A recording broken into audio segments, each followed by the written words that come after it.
Essa meditação será empolgante? Ela será bela? Também não sei. Eu sei que ela será profunda. Talvez no decurso dela a providência dê algumas graças por onde ela redunda, mas ao menos ela será sólida.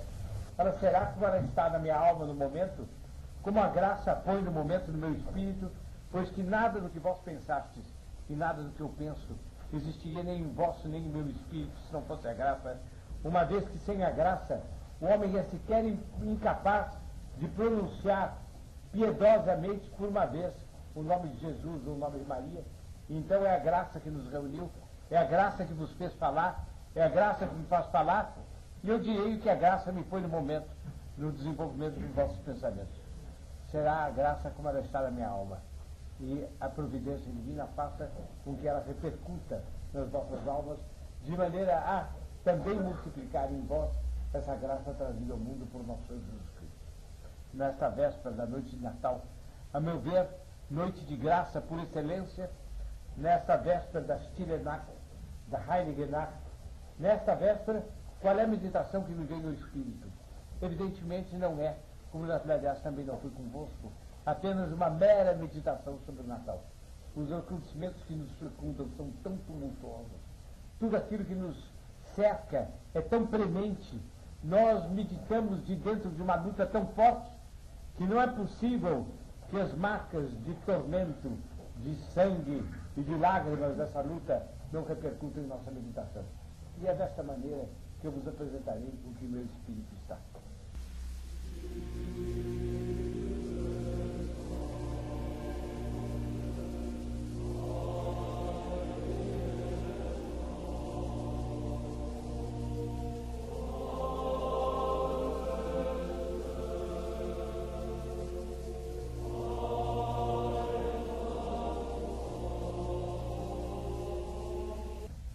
Vós vedes, portanto, quanta meditação filosófica cabe dentro da consideração do menino na manjedoura.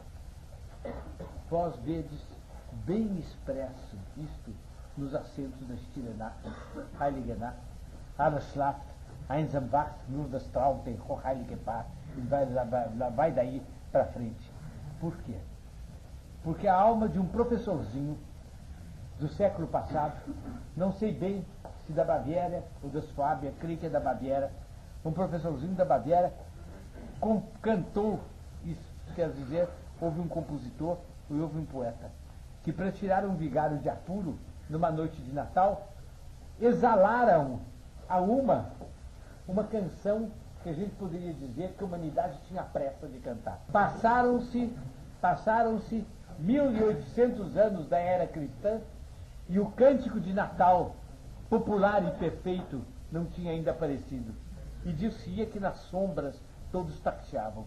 Quando afinal este anseio foi se acumulando nessas duas almas que não tinham nenhuma noção disso. E na hora certa, desejada pela providência, eles compuseram a canção certa, que em determinado momento o mundo ouviu maravilhado e que se espalhou pelo mundo como uma canção de Natal por excelência. Ouvi os acentos da música que há pouco vós ouvis. Está o menino Jesus na manjedoura. Está tão grande e tão pequeno. Ele poderia ser tão terrível se nos manifestasse sua força. Mas ele é tão desarmado, que de tal maneira colocar-se ao nosso alcance, que para nos convencer bem de que ele quer ter esta familiaridade conosco, esse contato de plein pied, se diz em francês, absolutamente desembaraçado conosco, ele se fez menor do que nós, aquele que é infinitamente maior do que nós, e quis que o alfa da meditação a respeito dele fosse dele tão pequenino, e que nós nos extasiássemos, não vendo criar os sóis, nem vendo reger a terra, nem vendo presidir a história, modelando, criando as almas, modelando os corpos e inspirando as ações dos bons e punindo as ações dos maus. Nada disso, mas tão pequeno que a gente diga, mas como? Ele tão grande veio a ser tão pequeno, e ele tão enorme, infinito, tem tanta ternura, que ele chegou a esse extremo inimaginável de querer provocar pena como o proêmio de provocar admiração. Não sei se meu pensamento está claro, mas talvez seja bom repeti-lo. Toda a meditação da vida dele é uma sequência de admirações. Ele quis que o primeiro movimento de admiração fosse misturado com pena. Como ele queria depois que o último movimento de admiração fosse misturado com pena também. E que quando chegasse o último fim da vida terrena dele, na última agonia, a gente vê assim e diz, meu Deus, que pena de vós. Quer dizer, ele é tão maior do que nós não conseguiríamos amá-lo se ele não se nos apresentasse menor. Aqui está a questão. E na bondade dele para ter proporção conosco, nós somos tão pequenos que só ele fazendo-se criança é que a relação conosco podia começar. Só fazendo-se verme e não homem, opróbrio dos homens e gargalhada do povo, como dele diz o profeta Isaías, fazer-se assim no alto do Calvário, é que nós poderíamos dizer. Nós somos tão pequenos que nós não leríamos o livro inteiro se a letra primeira e a letra última não tivesse uma estatura do tamanho menor até do que nossos olhos.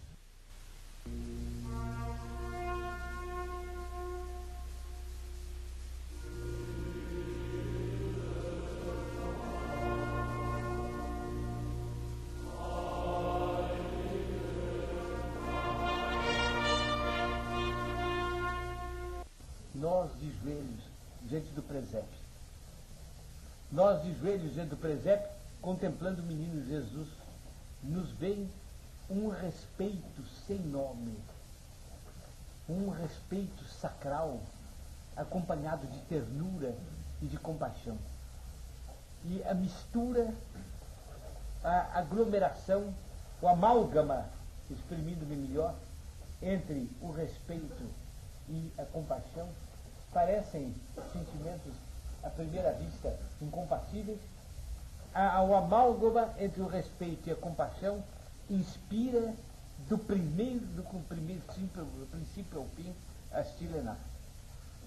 As palavras falam da noite silenciosa, noite santa, alles schlaft, tudo dorme, Reinsamwacht, vela isolado, das Traute Hochheiligepaar.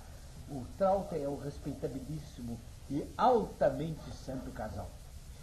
Mas, enquanto essas palavras lindas são ditas, a música diz mais do que as palavras. E a música exprime não tanto o que se sente a respeito da noite silenciosa, em que todos os filhos das trevas dormem, e só o casal justo por excelência está acordado. Não é isso, exprime muito menos isso do que o sentimento desse casal vendo o menino Jesus. E quando nós ouvimos cantar o Stilenar, nós temos a impressão de entrar no sapiencial do Imaculado Coração de Maria e de ouvir ali a própria canção dela, dizendo: meu filho, meu Deus, e tão menino, tão pequenino, tão grande e tão adorável, como eu te adoro, como eu tenho pena de ti, como eu te respeito, protege-me, como eu te amo, eu te protegerei. Nessa está a urgida incomparável e para mim é o acordo perfeito de sentimentos que a noite de Natal deve despertar e a que Stilenar traz consigo. Bem, acho infeliz a tradução noite feliz. O conceito de felicidade, a felicidade está ali. Eu estou comentando essas coisas convosco, é impossível que vós não vejais que eu me sinto feliz. Eu vejo lampejos de felicidade nos vossos olhos. Felicidade até é isto. Mas como é uma consideração de quinta classe dizer como estamos felizes, não? Estamos, mas há qualquer coisa de muito mais alto. Ele está lá, perto dele está ela, e perto dela está São José. Acabado. Mas sobretudo está ele, tão infinito, tão pequeno, e ao mesmo tempo tão adorável. Vós vereis que de começo a fim no Stilenacht, o sentimento que se desenvolve é este. A tal ponto que eu teria quase a tentação de mandar o coro cantar de novo para os nossos ouvidos. Então cantem, debaixo dessa interpretação. Vós vereis, ora, o grave do pensamento adulto, ora, qualquer coisa que fala do sentimento do menino. E é quase um diálogo entre o adulto e o menino.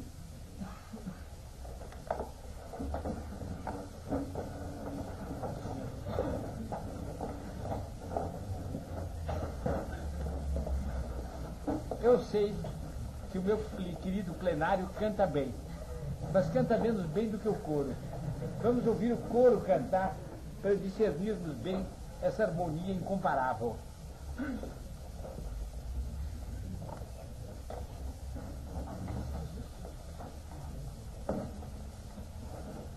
Há momentos em que se tem a impressão que o menino chora, e há momentos em que se tem a impressão que o menino sorri. Para não interromper a música, vamos fazer essa convenção. Quando eu tiver a impressão que é o menino que chora, eu levanto um dedo. Quando eu tiver a impressão que o menino sorri, eu levanto 2 dedos.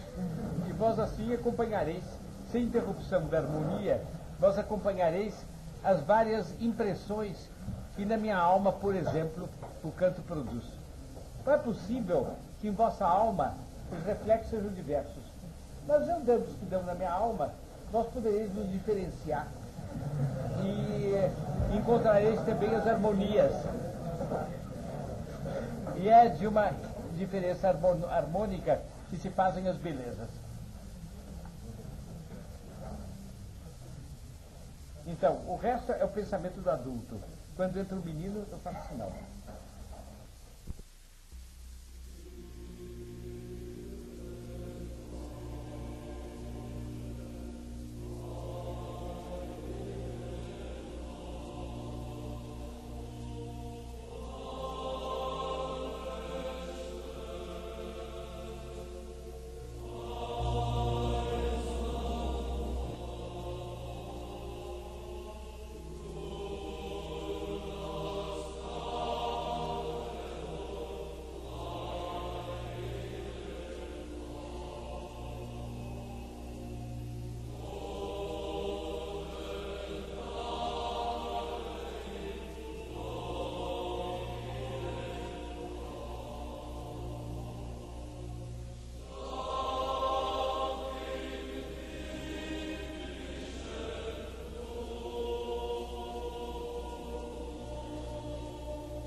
Você percebe o fim de ternura e ao mesmo tempo de pranto que há dentro disso.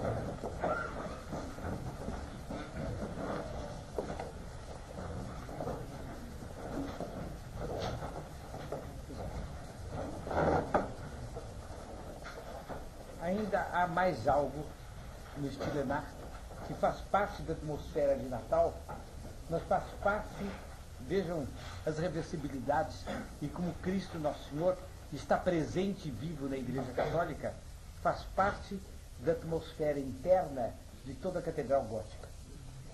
Aqui, ao longo de toda a música, há um certo amálgama harmonioso de alegria e de tristeza. Independente dos momentos em que uma nota da alegria é maior, uma nota da tristeza é maior, desde o começo no Stilenar há uma certa tristeza augusta ao lado de uma admiração luminosa. E até o fundo, quando fala de pranto, há uma certa alegria por debaixo do pranto. E vós entrais numa catedral e vedes uma rosácea na qual bate o sol e a penumbra, a meia luz da catedral e aquelas dardos de luz multicolor que espalham safiras, esmeraldas e outras pedras pelo chão. Bem, de toda forma, vós vedes no meio da penumbra o esplendor e cercando o esplendor a penumbra e uma composição de alegria e de alegria pelas razões certas e de dor pelas razões certas, que forma um dos mais altos aspectos do equilíbrio da alma humana. E eu creio que esse aspecto se exprime muito na liturgia. Liturgia católica, que muitos acham enfadonha, porque só sabem viver de gargalhadas. Mas que mesmo nos dias nas comemorações de Páscoa, tem qualquer coisa de tristonho. E mesmo na Semana Santa, tem um fundo de esperança que nada consegue apagar. E aqui eu dou mais um passo que vai nos conduzindo ao termo dessa meditação e que é um passo na luz do Natal. Se vós analisais bem o que é que fez a revolução desta ogiva feita de alegria e de dor, e que se vê tão bem nas imagens verdadeiras de nosso Senhor Jesus Cristo, nas imagens verdadeiras de Nossa Senhora. Pensem um pouquinho no Santo Sudário. A dor tremenda, mas aquela decisão, e o olhar daqueles olhos fechados, e a proclamação daquela boca muda, e o peso daquele corpo flácido, é uma coisa admirável. Eu não digo que não haja artista capaz de representar, não há artista capaz de conceber. É uma coisa muito diferente de representar. Não se concebe isso. A gente vendo, interpreta, mas não se concebe, tá bem, esse equilíbrio de alegria e de dor. Se vós prestardes atenção, o mundo rachou esse equilíbrio.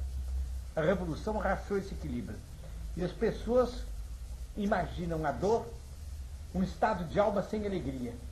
E definem a alegria como estado de alma sem dor. Olhai em torno de vós, e eu creio que vós encontrareis isso com uma frequência impressionante. Para não chegar a dizer que vós só encontrareis isso. Mesmo entre almas muito piedosas, elas concebem, por exemplo, a Semana Santa, a semana de dor. Então na semana só se chora. Natal é semana de alegria. Nessa semana só se fica alegre. Ora, quando uma alma fez isto e cingiu a alegria da dor, e só concebe dores sem alegria e alegria sem dores, essa alma está rachada ao meio. Para não considerar, a não ser deste lado, a revolução é uma revolução maldita, porque ela rachou isso. Ela liquidou isso e tirou de dentro das almas a paz do Stilenar do trabalho de Natal. A paz do Natal e a paz ao mesmo tempo da Sexta-feira Santa. Todos fogem hoje da dor. E há pregadores que querem convencer os homens de que eles devem resignar com a dor. E eles têm razão. Quão raros são eles. Foram mais numerosos outrora. Mas será que eles sabiam pintar aos homens essa verdadeira dor, na qual habita no fundo dela a alegria inefável de Nosso Senhor e de Nossa Senhora, ele na cruz e ela ao pé da cruz? Será que, na hora de alegria, eles sabiam comunicar as alegrias que não eram o contrário da dor, mas preparavam para a dor? Quem não vê na alegria do Stilenar uma preparação para a paixão? E que não percebe que no meio daquelas alegrias arrebenta um pouco do soluço de Nossa Senhora ao pé da cruz? Eu vos direi que foi um dos meus primeiros encantos com a Igreja Católica. Quando eu era menino, tão pequeno, que eu não sabia bem o que era alegria, nem sabia bem o que era dor, mas eu sentia essa penumbra da igreja e sentia no órgão. O órgão sempre tem algo de Sexta-feira Santa e algo de Natal, em tudo quanto ele toca. É inegável, é inegável. E eu dizia de mim para comigo, não, há aqui um equilíbrio ao qual eu dou nome santidade. Este é o estado temperamental, esta é a fisionomia moral do santo. E eu encontro isso no interior de tantas igrejas, encontro isso no reflexo de tantas imagens. De onde é que vem o equilíbrio? É dessa junção, do qual a Stilenac nos dá um exemplo, mas da qual a Igreja Católica nos dá 1000 outros exemplos. Mas vós estareis na luz do Natal, no equilíbrio do Natal. Pedi a Nossa Senhora, que está aos pés do menino Jesus, e cujo sapiencial e imaculado coração é o reflexo indizivelmente perfeito de tudo quanto há nele, que ela vos dê algumas graças que sejam como sorrisos, ou até muitas graças, que sejam como que sorrisos cumulativos, de alegria e de dor. E que ela lhes dê este especial equilíbrio de alma. Ele sim fará de vós os heróis que vós quereis ser. Ele sim fará de vós os santos, que só eles santos são os verdadeiros heróis. É nessa perspectiva que, diante do presépio, que começa a se engalanar, eu em espírito dobro os joelhos e peço a Nossa Senhora que nos ajude. E vamos rezar nessa intenção a Salve Regina.